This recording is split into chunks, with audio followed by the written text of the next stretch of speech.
My name is Isabella Chen, and I'm about to destroy my mother's perfect life at her moment of greatest triumph. Victoria had just been crowned Miss America, and I was about to reveal how our mother tried to kill me to make it happen. If you're watching this, drop a comment telling me where you're from. Hit that like button and subscribe to Revenge with Nick for more stories about family betrayal that will shock you to your core.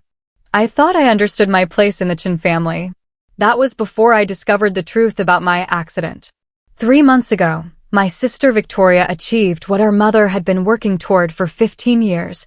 She became Miss America. The whole pageant world was celebrating our family's success. They had no idea what our mother had done to ensure Victoria would never have any competition. I'm 24 years old, living in Phoenix, Arizona, where I work as a victim advocate helping burn survivors rebuild their lives. It's fitting work, considering what I've been through.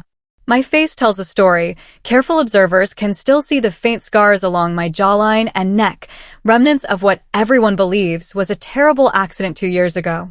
My sister Victoria is 22, and 3 months ago she was crowned Miss America at the competition in Atlantic City. She's beautiful, talented, and worked incredibly hard for that crown. What she didn't know was how far our mother was willing to go to eliminate any obstacles to Victoria's success, including her own daughter. Our mother, Margaret Chen, 47, is a former Miss California runner-up who never quite got over finishing second. She's spent the last 2 decades as one of the most sought-after pageant coaches in the country, and Victoria was supposed to be her ultimate vindication, the daughter who would win the title she never could. My father, Dr. James Chen, is a successful plastic surgeon here in Phoenix. He's always been the quiet one in our family, preferring to stay out of conflict and focus on his practice. That tendency to avoid confrontation would prove costly for all of us. Growing up, the dynamic in our house was clear. Victoria was the dedicated one, the hard worker, the daughter who earned everything through discipline and training. I was the one who got by on natural gifts, the lucky one, as my mother liked to say. Victoria started competing in pageants when she was 7 years old. I never showed much interest until I was older. I've always been naturally photogenic. Teachers would comment on it, family friends would mention it, and by the time I was in high school, people started suggesting I consider modeling or pageants. I had the kind of face that photographs well without much effort: clear skin, symmetrical features, expressive eyes. It was just genetics, really, nothing I had earned or worked for. Victoria, on the other hand, had to work for every advantage. Hours of interview coaching, walking practice, fitness training, voice lessons, and etiquette classes. Our mother invested thousands of dollars and countless hours molding Victoria into pageant perfection. Victoria was dedicated, disciplined, and absolutely deserving of success. But there was something else at play in our family that I didn't recognize until it was almost too late. My mother's obsession with Victoria's success wasn't just about winning. It was about ensuring that nothing and no one could threaten that success, including me. Looking back now, I can see the pattern. The subtle discouragement when I mentioned being interested in modeling. The way family events always seemed to conflict with any opportunities that came my way. The missing photos from my portfolio before a local beauty contest deadline. Small things that I dismissed as coincidence or misunderstanding. I never imagined that my own mother would see me as competition for Victoria. I never dreamed she would be willing to permanently disfigure me to protect my sister's path to the crown. That Sunday afternoon when she asked me to help her clean the garage changed everything. To understand how we got to that point, you need to know about my mother's obsession with pageants. 25 years ago, Margaret Chen was Miss California's first runner-up. She came so close to Miss America that she could taste it, and losing that crown became the defining moment of her life. She kept that silver tiara on her dresser like a shrine, polishing it religiously and telling anyone who would listen that the judges had made a mistake. When Victoria was born, my mother saw her second chance. By the time Victoria was 7 years old, she was competing in Little Miss pageants across Arizona. Our weekends revolved around competitions, our vacations were planned around pageant schedules, and our family budget prioritized Victoria's coaching, gowns, and entry fees above everything else. My mother's entire identity became wrapped up in Victoria's success. She introduced herself as Victoria Chen's pageant coach before mentioning her own name.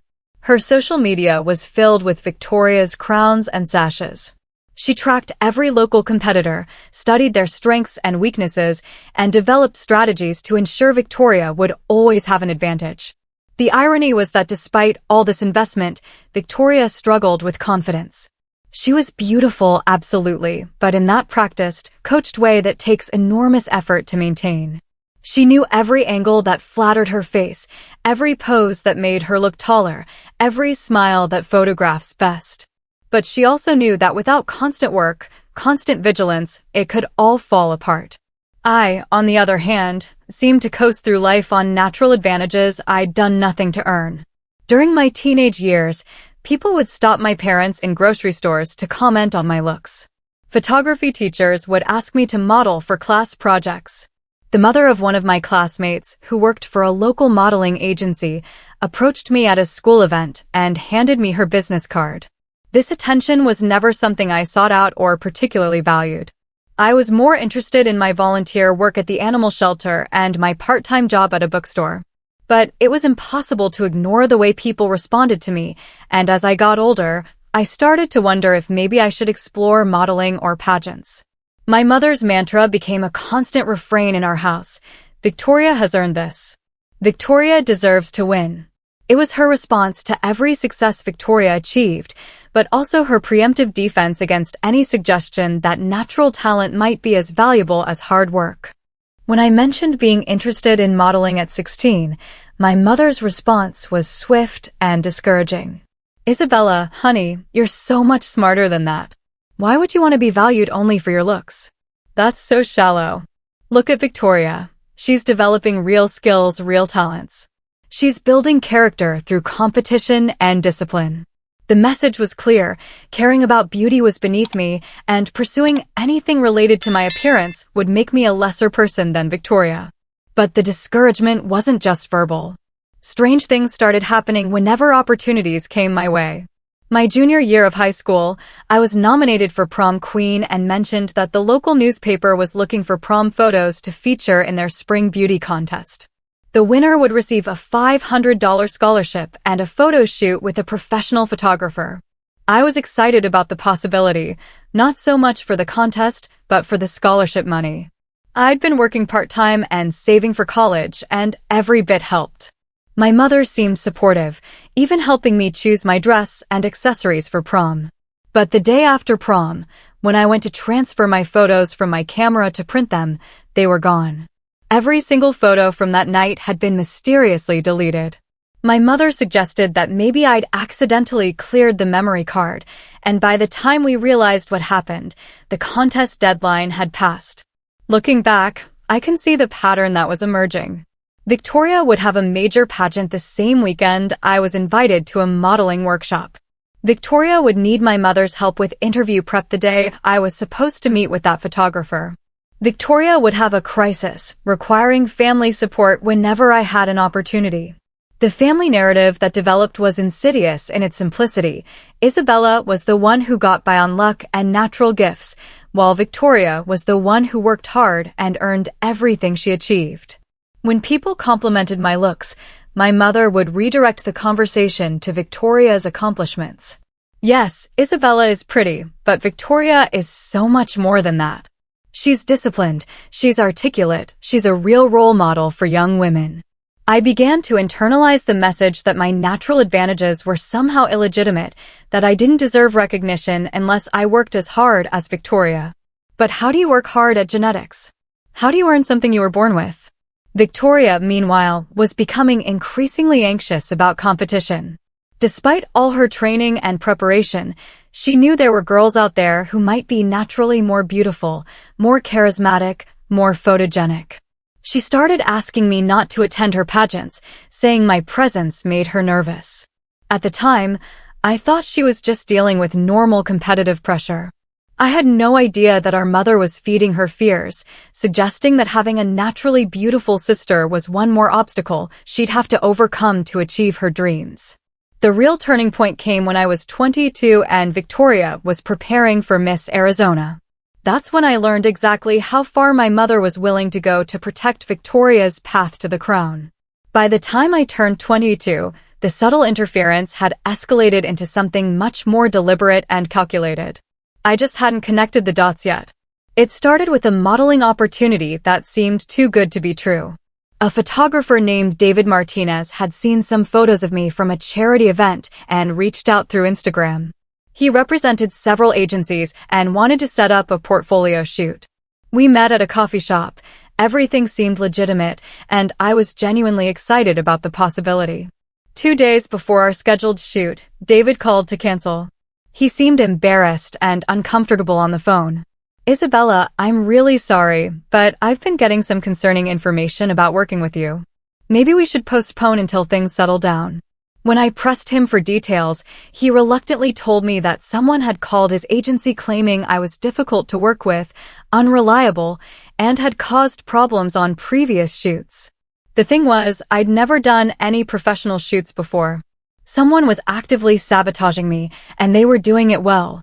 I confronted my mother about it, but she seemed genuinely surprised and concerned.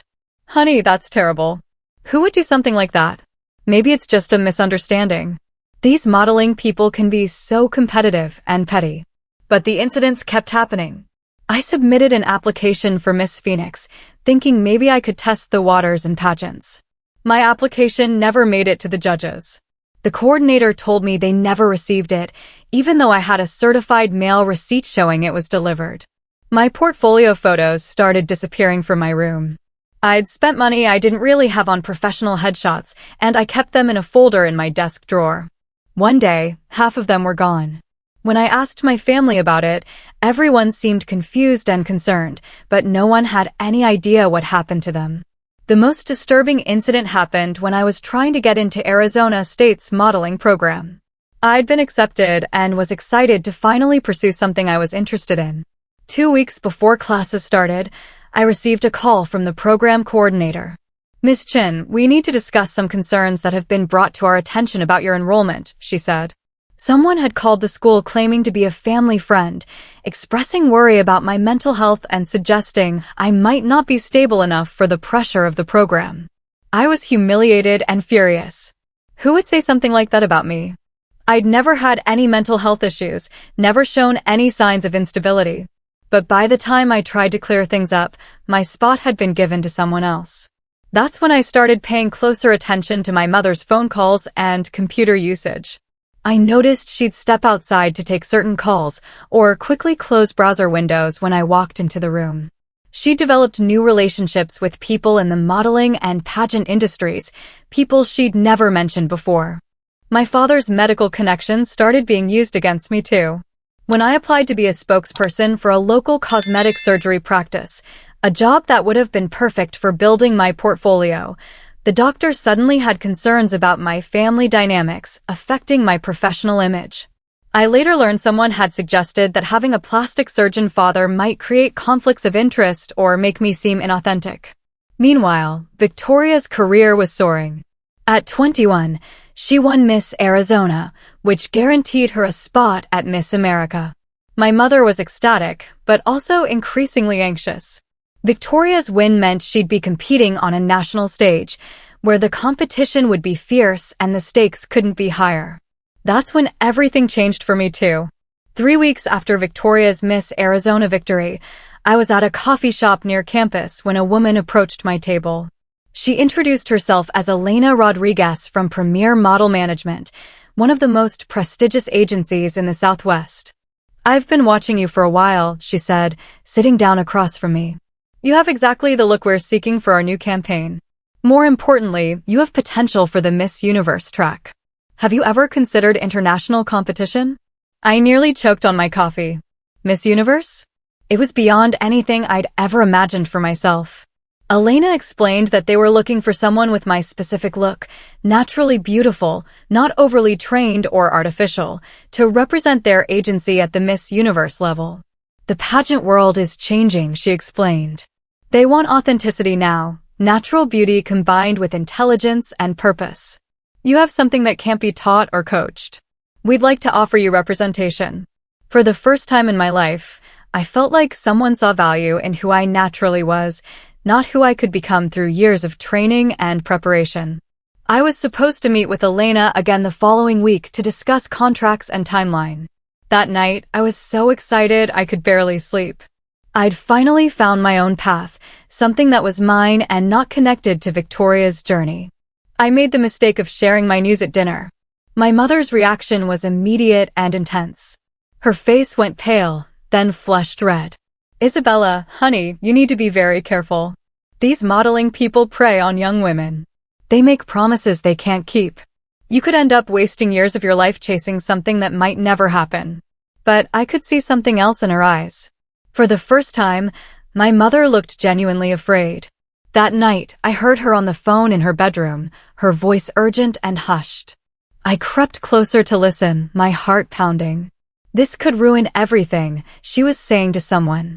Victoria's worked too hard for this. We can't let Isabella overshadow her now, not when she's so close. The person on the other end said something I couldn't hear, and my mother responded, I don't care what it takes. Victoria deserves this more. She's earned it. Isabella has just gotten lucky her whole life. There was a long pause, then my mother's voice dropped to almost a whisper. There has to be something we can do. Some way to make sure this doesn't interfere with Victoria's chances. I backed away from her door, my mind racing. My own mother was actively working to sabotage my opportunities, and now she was talking about making sure my success wouldn't interfere with Victoria's. The question was, how far was she willing to go? Over the next few weeks, I started noticing my mother spending a lot of time on her computer, always closing windows when I approached. I managed to glimpse some of her search history when she left her laptop open one day, modeling career-ending injuries, accidental disfigurement, chemical burns recovery time. At first, I told myself I was being paranoid. Surely she was just researching for one of her pageant girls, or maybe looking into insurance policies. But the searches became more specific. Household accidents that cause permanent scarring, chemicals that damage skin permanently. The night before my follow-up meeting with Elena Rodriguez, I overheard another phone conversation that made my blood run cold. It needs to look like an accident, my mother was saying. Something that would end any possibility of modeling or pageants, but not be life-threatening. We can't have anyone asking questions. I realized with growing horror that my mother wasn't just trying to sabotage my opportunities anymore. She was planning something that would permanently eliminate me as competition for Victoria. The next morning, she asked me to help her clean out the garage. The timing was perfect, and I realize now that was no coincidence. It was the day before my scheduled contract signing with Elena Rodriguez. Victoria was 3 hours away at an intensive pageant training camp, preparing for Miss America in just 4 months. My father had flown to San Diego for a medical conference and wouldn't be back until Sunday night. My mother approached me Saturday morning with what seemed like a simple request. Isabella, honey, would you mind helping me clean out the garage today? Your father's been after me to organize his medical supplies, and some of those containers are too heavy for me to move alone. I should have been suspicious. My mother had never shown any interest in organizing my father's medical storage area before. But I was distracted, excited about the next day's meeting, and honestly just wanted to stay on her good side after all the tension lately. The garage was attached to our house, but accessed through a side door, somewhat isolated from the main living areas. My father stored his medical supplies there in a temperature-controlled section, various chemicals for his practice, surgical instruments, and other equipment that was too expensive to keep at his office. My mother had already pulled out several containers and arranged them on the workbench. I'm trying to figure out what we can throw away, she explained. Some of these chemicals are probably expired, and your father never wants to deal with sorting through them. She pointed to an unmarked plastic container on the far end of the bench. Can you move that one to the discard pile? I think it's some kind of cleaning solution. I walked over and picked up the container. It was heavier than I expected, filled with a clear liquid that had a sharp, chemical smell. As I lifted it, my mother suddenly bumped into me from behind, hard enough that I stumbled forward. The container slipped from my hands and exploded across the concrete floor, splashing up onto my legs, arms, and face. The pain was immediate and unlike anything I'd ever experienced, a burning, searing agony that felt like my skin was being peeled away layer by layer. I screamed and fell to my knees, clawing at my face as the chemical continued to burn. Through my panic, I could hear my mother on the phone, her voice high and frantic. 911? Yes, I need an ambulance right away. My daughter's had a terrible accident with some chemicals in our garage. Please hurry, she's in so much pain. The next few minutes were a blur of sirens, paramedics, and excruciating pain. As they loaded me into the ambulance, I heard my mother talking to the first responders. She was trying to help me clean out my husband's medical supplies, she explained, tears streaming down her face. I told her to be careful, but she must have grabbed the wrong container. Oh God, this is all my fault for asking her to help. Even through my agony, something about her performance struck me as too polished, too perfect. But I was in too much pain to process those thoughts clearly. At the hospital, my mother continued her devastated act flawlessly. She held my hand during the initial treatment, crying and apologizing repeatedly. I should never have asked her to help with those chemicals, she kept saying to the doctors and nurses. She was just trying to be helpful. This is all my fault. The emergency room doctor, Dr. Patterson, knew my father professionally. After examining my injuries, he pulled my mother aside for a private conversation. I couldn't hear everything they said, but I caught phrases like second-degree burns, permanent scarring, and reconstructive surgery. When my father rushed back from his conference Sunday morning, his medical connections immediately kicked into high gear. Suddenly, details about my accident became much more private. The hospital staff became tight-lipped about discussing my case with anyone outside the family. No reports were filed with workplace safety agencies, despite the fact that medical chemicals were involved. My mother's story became the official narrative. Isabella had been carelessly handling unmarked chemicals while trying to help organize the garage. It was a tragic accident that could have happened to anyone. The local newspaper ran a small story about the unfortunate accident, involving the daughter of prominent plastic surgeon Dr. James Chen. The article focused on my mother's bravery in responding quickly and my father's expertise in coordinating my treatment. I was portrayed as the victim of my own carelessness. Victoria rushed back from training camp, devastated by the news. She sat by my hospital bed crying, apologizing for not being there, promising to help me through my recovery. I could see the genuine anguish in her eyes, and I realized she had no idea what our mother had done. The first few weeks were a haze of pain medication, surgery consultations, and well-meaning visitors. Our church organized meal trains for the family. My mother's pageant community rallied around us, raising money for my medical expenses and sending flowers and cards. My mother handled it all with grace and apparent devastation. She gave interviews to pageant blogs about the importance of supporting family members through tragedy.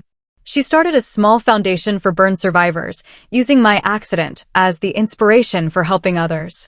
Meanwhile, Elena Rodriguez called to express her sympathy and regret that our business relationship couldn't move forward. The modeling contracts I'd been so excited about were quietly terminated. Miss Universe competition was obviously out of the question now. Victoria's Miss America preparation continued, but with a new narrative of overcoming family tragedy. The pageant world loves a story of resilience, and Victoria became the contestant who kept training and competing while supporting her injured sister. It actually enhanced her chances. My father threw himself into my medical care, bringing in the best plastic surgeons and planning an extensive reconstruction timeline. But even he admitted that my face would never look the same. The scarring along my jawline and neck was permanent, and while surgery could improve it, I would never again be naturally photogenic. 3 months after the accident, Victoria won Miss America. I watched from my hospital bed as she was crowned, tears streaming down my face. The cameras showed my mother in the audience, crying with joy and pride. When Victoria gave her acceptance speech, she dedicated her victory to my sister Isabella, who taught me the true meaning of courage. That night, as our family celebrated Victoria's triumph, I realized that my mother had succeeded completely. Victoria was Miss America, The modeling contracts that threatened to overshadow her success were gone, and I was permanently eliminated as competition. My mother had gotten everything she wanted.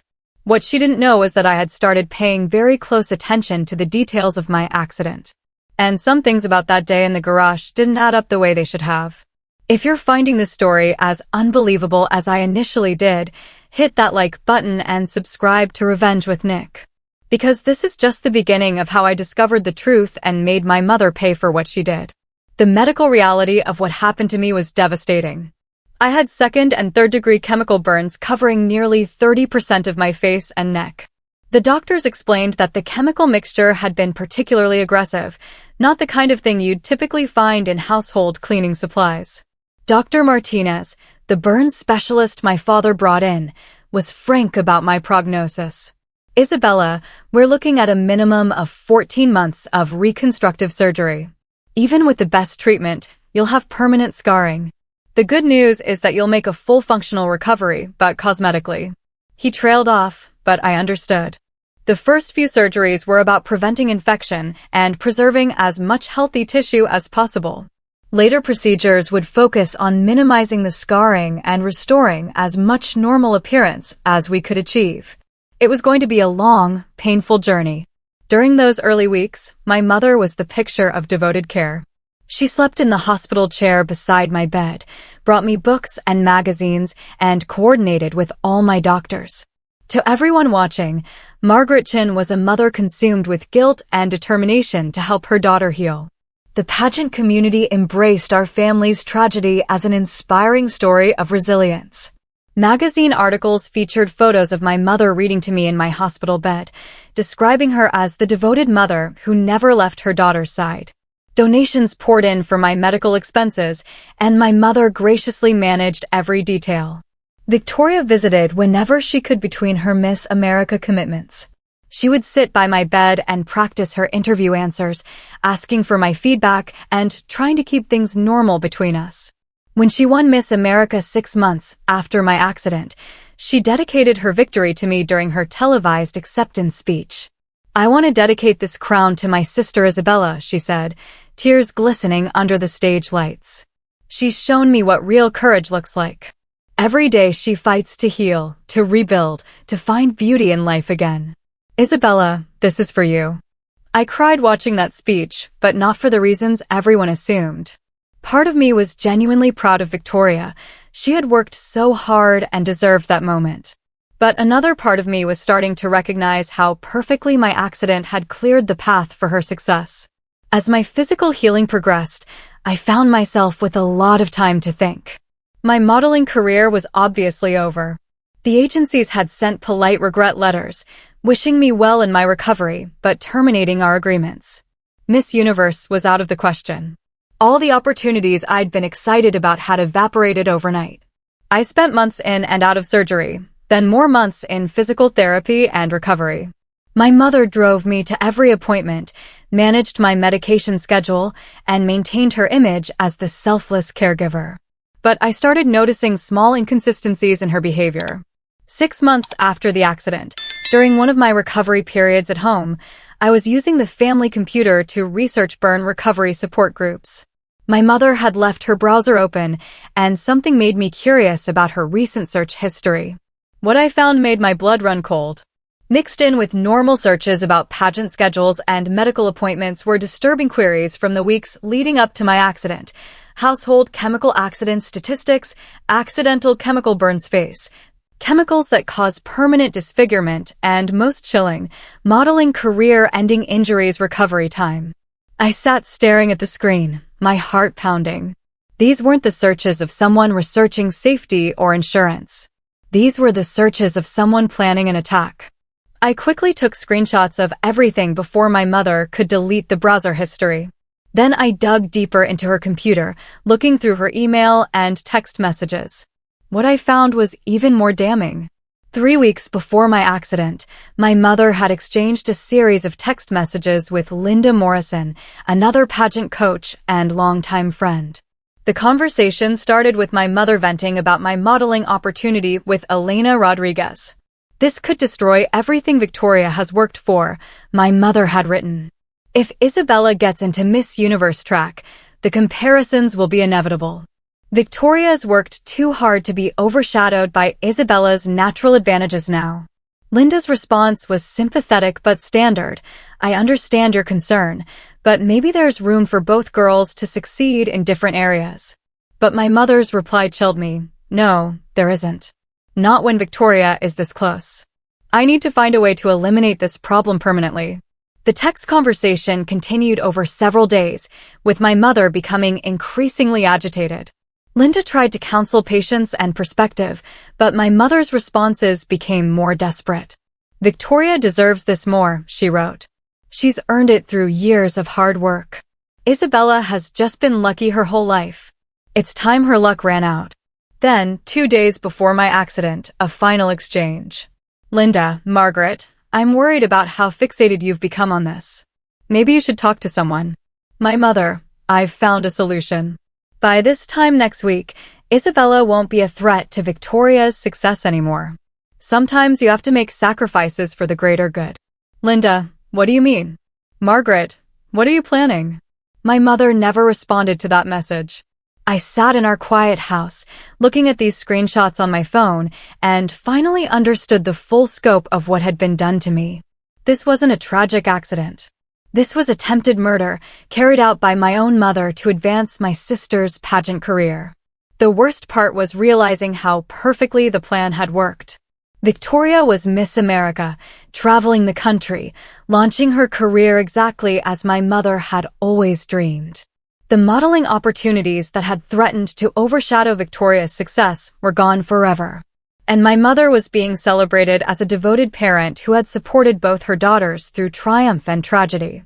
I spent the next week carefully documenting everything I could find. I made copies of the browser history, the text messages, and any other evidence I could locate. I researched the specific chemicals involved in my burns and discovered that the mixture that had injured me was far more concentrated and dangerous than anything typically used for household cleaning. Most telling of all, I realized that my mother had insisted on cleaning out that specific area of the garage for the first time ever, on the one day when both Victoria and my father would be out of town, leaving no witnesses to whatever really happened. But collecting evidence was only the first step. The question now was what to do with it. My mother had committed a nearly perfect crime, destroying my future to secure Victoria's success. She was being celebrated as a devoted mother while I struggled to rebuild my life with permanent scars. Victoria was innocent in all of this, living her dream without knowing the price I had paid for it. My father was oblivious, focused on my medical care and proud of my mother's dedicated caregiving. For months, I wrestled with what to do. Part of me wanted to go to the police immediately, but I knew that would destroy Victoria's career along with my mother's. Another part of me wanted to confront my mother privately, but I realized she would just deny everything and probably destroy any remaining evidence. Then I learned that Victoria had been chosen as a special ambassador for Miss America, extending her reign and giving her an even bigger platform.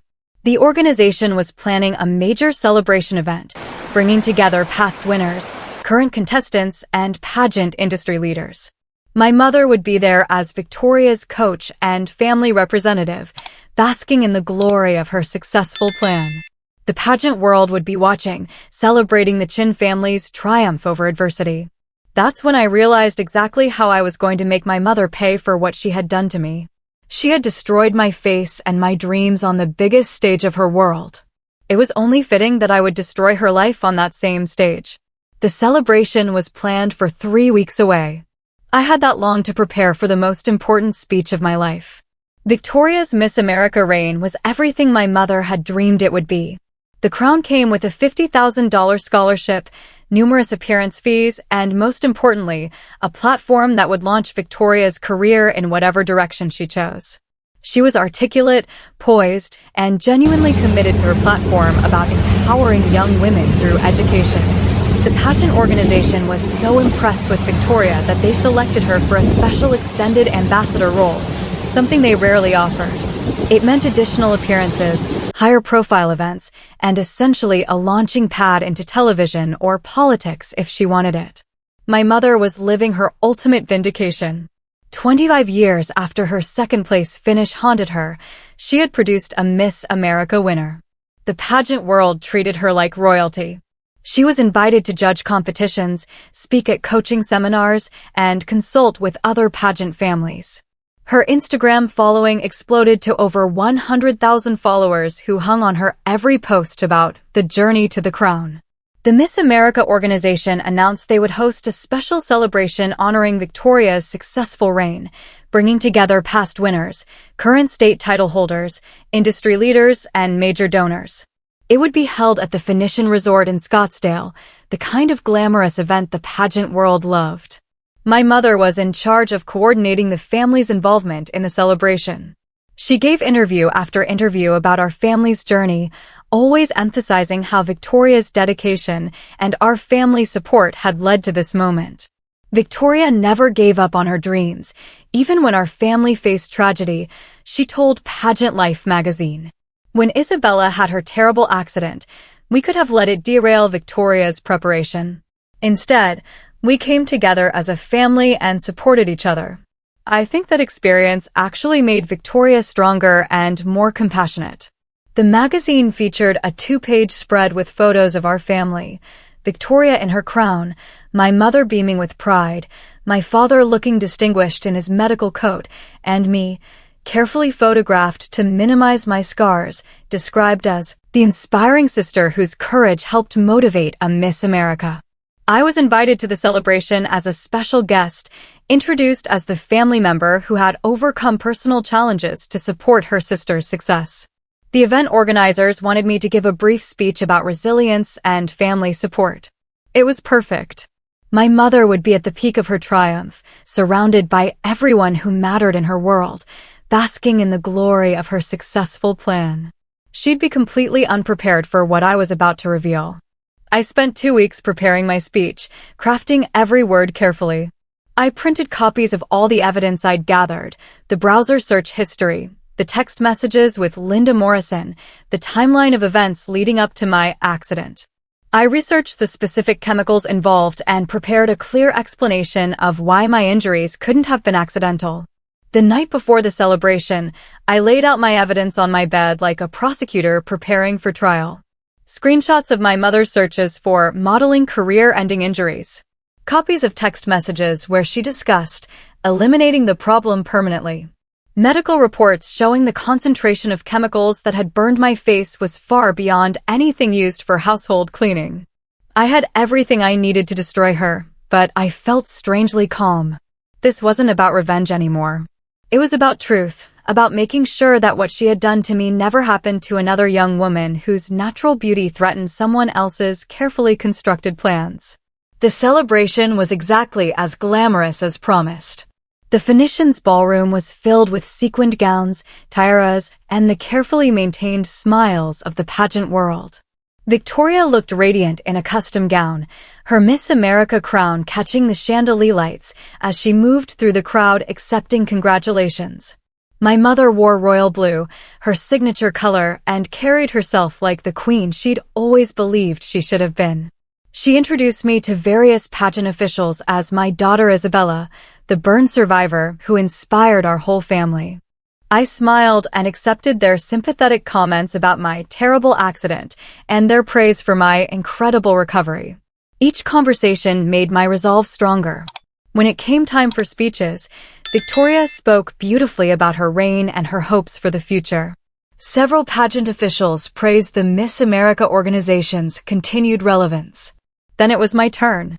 I approached the podium carrying a manila folder, which everyone assumed contained my speech notes. The room quieted as I adjusted the microphone and looked out at the audience of about 200 people, pageant contestants, officials, sponsors, and media representatives. Good evening, everyone. Thank you for including me in this celebration of my sister Victoria's incredible achievement. She truly deserves all the recognition she's receiving tonight. I paused, smiling at Victoria, who beamed back at me from the front row. My mother sat beside her, nodding encouragingly. Victoria has worked harder than anyone I know to earn her success. Countless hours of practice, years of dedication, and unwavering commitment to her goals. She represents everything that's best about the Miss America program." The audience murmured approval. My mother's smile was radiant. "I want to talk tonight about the sacrifices that families make for success like this. About how far some people are willing to go to ensure their children achieve their dreams. About the price that gets paid when winning becomes more important than anything else." I could see my mother's expression starting to change, a slight furrow in her brow as she sensed something unexpected in my tone. 18 months ago, I had what everyone has been told was a terrible accident. I was burned by chemicals while helping my mother clean our garage. It ended my modeling career before it could begin and left me permanently scarred. I paused and opened my folder, pulling out the first piece of evidence. "But I want to share with you what I discovered 6 months ago. What I found on our family computer that changed everything I thought I knew about that day." The room was completely silent now. Victoria's face showed confusion, while my mother had gone pale. "These are screenshots of my mother's internet searches in the weeks before my accident." I held up the printed pages. "Modeling career-ending injuries. Chemicals that cause permanent disfigurement. Household accidents that cause facial scarring." A collective gasp went through the audience. I could see people pulling out their phones to record what was happening. And these are text messages between my mother and her friend Linda Morrison, discussing the need to eliminate the problem permanently because my modeling opportunities might overshadow Victoria's pageant success. Victoria's hand flew to her mouth, her eyes wide with horror. My mother stood up abruptly, her face flushed with rage and panic. "Isabella, stop this right now. You don't know what you're talking about. You're confused. The medications." "I'm not confused, Mother. You tried to kill me to clear the path for Victoria's success. You researched exactly which chemicals would cause permanent facial damage. You planned it for a day when Victoria and Dad would be out of town. You chose the garage because it was isolated." The audience was in complete chaos now. Security moved toward the stage, but I continued speaking, my voice carrying clearly through the ballroom. "Victoria had no idea what you did. She's innocent in all of this. But you, Margaret Chen, attempted to murder your own daughter to advance a pageant career. And you've spent the last 18 months being celebrated as a devoted mother while I've lived with the scars of what you did to me." My mother was screaming denials, but her voice was drowned out by the chaos in the room. Victoria was sobbing, reaching toward me from her seat. Reporters were shouting questions, and the Miss America officials were huddled in emergency consultation. I folded my papers and looked directly at my mother one last time. "The truth is finally out, Mother. I hope Victoria's crown was worth what you did to get it." As I walked away from the podium, I felt a weight lift from my shoulders that I hadn't even realized I'd been carrying. The pageant world would never be the same for our family, but for the first time since that day in the garage, I felt free. The immediate aftermath of my revelation was pure chaos. My mother's denials quickly turned into a public breakdown as she realized the evidence I'd presented was undeniable. She collapsed into her chair, alternating between screaming that I was lying and sobbing about how everything she'd done was for the family. Victoria rushed to the stage, tears streaming down her face, trying to reach me through the crowd of security and media that had swarmed the area. "Isabella, I had no idea," she kept saying. "I swear I had no idea." The Miss America officials immediately went into crisis mode. Within an hour, they'd released a statement distancing the organization from our family's situation while emphasizing that Victoria herself was not implicated in any wrongdoing. Still, the shadow cast over her reign was immediate and devastating. The media storm was intense, but manageable in scope. This wasn't a story that captured national attention for weeks, but it dominated pageant industry news and local Arizona coverage. The headline in the Arizona Republic read, "Pageant mom accused of attacking daughter to advance Miss America career." 3 days after the revelation, Detective Maria Santos from the Scottsdale Police Department contacted me to discuss opening a formal investigation. I provided her with all the evidence I'd gathered, and she assured me they would take the allegations seriously. "This type of case is difficult to prosecute because of the time that's passed," she explained. "But the digital evidence you've preserved is compelling. We'll investigate thoroughly." The investigation took 6 weeks. During that time, My father's medical practice came under scrutiny. While he wasn't charged with any crimes, the medical board reviewed his storage and handling of chemicals. He received formal reprimands and had to implement new safety protocols, which cost him thousands in compliance measures. My father struggled with the revelation more than anyone expected. He'd been completely oblivious to my mother's plan, and the guilt of unknowingly providing the chemicals that burned me nearly destroyed him. He started therapy and threw himself into researching experimental treatments for my scars, desperate to somehow fix what had happened.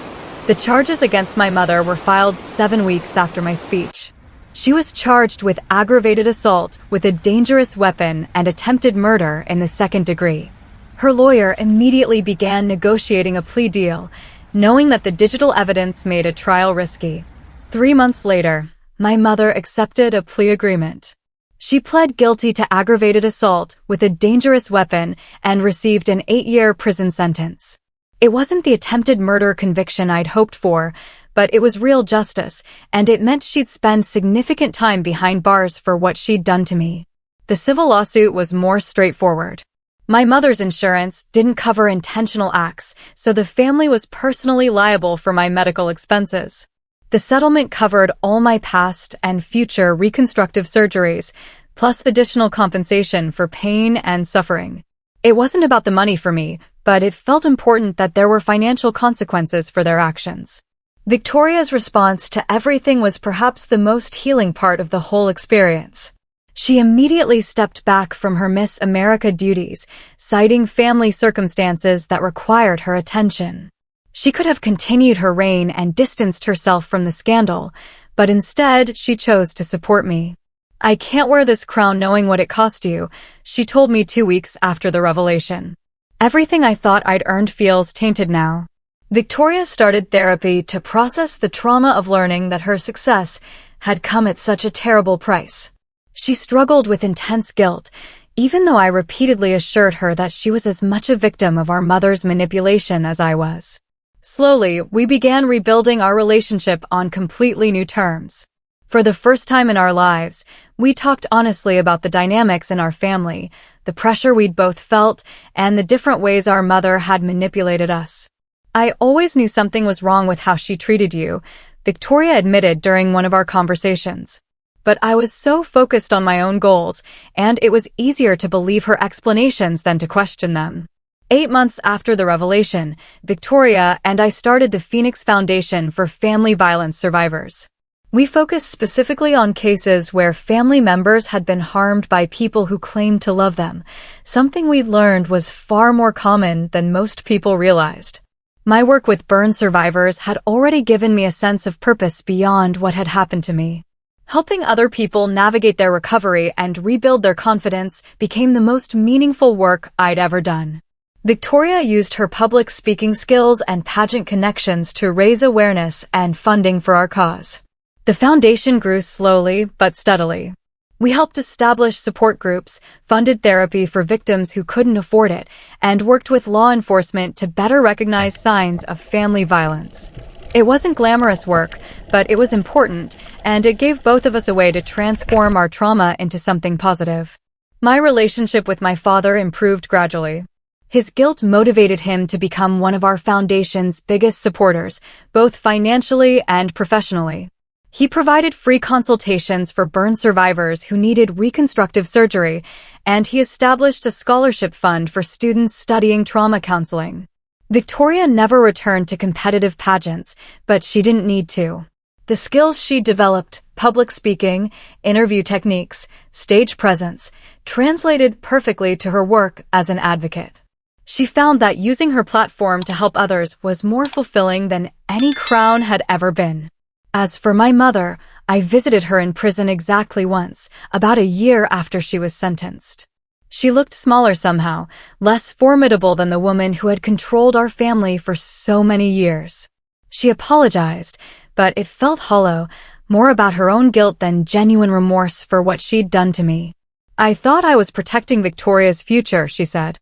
"I thought you would understand someday." I told her I forgave her, not because she deserved it, but because carrying anger was exhausting, and I had more important things to do with my energy. The scars on my face faded over time with continued surgery, but they never disappeared completely. I learned to see them differently, though, not as evidence of what was taken from me, but as proof of what I'd survived.